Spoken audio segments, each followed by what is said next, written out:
বন্ধুরা, welcome back to my channel. আবার চলে এসেছি রেসিপি নিয়ে। তো অনেক দিন হয়ে গেছে আমরা হাঁসের ডিম খাই না। তো আজকে হাঁসের ডিমের রেসিপি করব, ভাবলাম তোমাদের সাথে শেয়ার করি।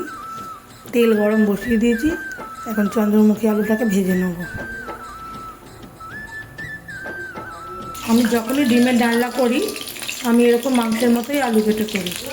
অল্প নুন হলুদ দিয়ে দিয়েছি আলু ভাজাটার মধ্যে, এবার ভালো করে ভেজে নেব। আলু ভেজে তুলে রেখেছি, এবার ডিমগুলোর মধ্যে নুন হলুদ মাখিয়ে ভেজে নিচ্ছি। ডিম আর আলু ভেজে তুলে রাখলাম, এবারে তেলেতে ফোড়ন দেবো।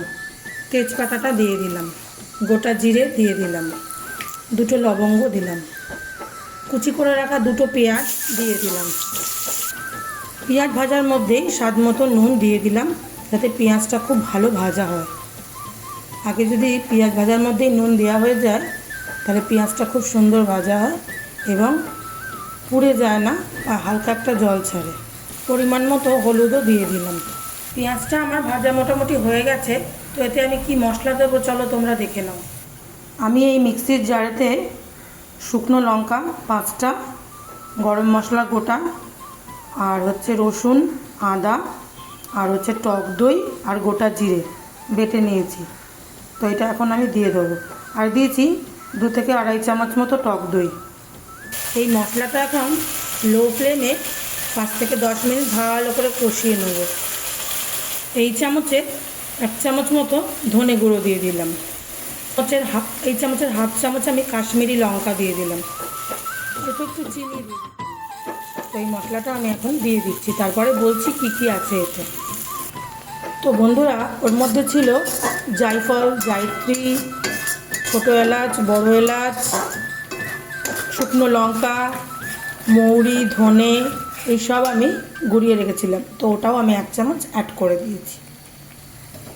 ওই মশলাটা দেওয়ার পর যা সুন্দর গন্ধ বেরিয়েছে কি বলবো, আমার এখনই খেতে ইচ্ছা করছে। এর স্বাদ ও গন্ধটাকে আরও দ্বিগুণ বাড়াতে এতে আমি 1.5 চামচ মতো কেওড়া ওয়াটার অ্যাড করে দিলাম। এরপর এই মশলাটার মধ্যে আমি ডিম আর আলুটা অ্যাড করে দিচ্ছি।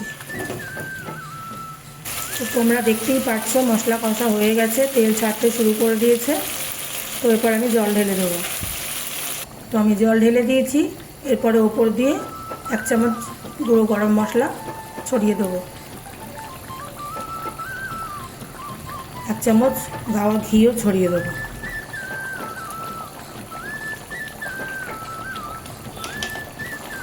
তো বন্ধুরা, গন্ধটা যা বেরিয়েছে সেই একদম। তো এবার আমি একটু ধনেপাতা ছড়িয়ে দিলাম। তো আমি তো এইভাবে হাঁসের ডিমের ডালনা করলাম। তোমরা কে কীরমভাবে করো আমাকে অবশ্যই কমেন্ট করে জানাও। আমার ভিডিও যদি ভালো লাগে তোমাদের লাইক কমেন্ট শেয়ার করো। আজকের মতো টাটা।